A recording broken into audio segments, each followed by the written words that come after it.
Lai jing ni mei som lenga tuni sim ding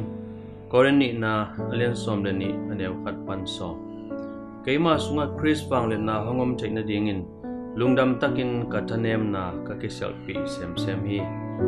koren ni na som le ni aneu kwa to bang chu phong na medieval huna pasien tukan Thomas Aquinas pasien azon na hangin nakpi takin chuaki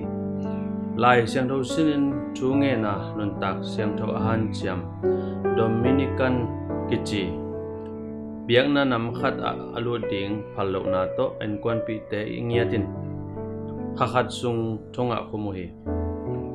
anun tak sung ton tung lai siang thâu sin na le pian sang na thu lai bu atola sim agel khechangin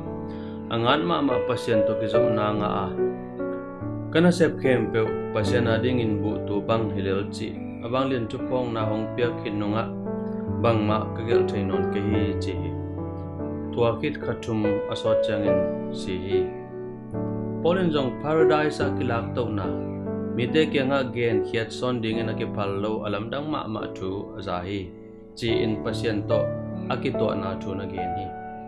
ahi jong in hi alam dang anna tampi amu na hangin Polin kiniam khiatin pasien tunga akingak zo na dingin akinambo thailo lingbangin ado nanna kipiahi natha anem changin keima wanglet na hat ma mahi manin nangma kisap na pen keima happy na hibeki chi in pasien na geni pasien nitel sem changin mihing kamal to ama hi na achingin kigen thailo chi kitel sem hi ahi jungin ithen nem hunle ichi mo hunin igen ding na ngon ichi lo lai takin Chris happy na le hoi na hong kilangi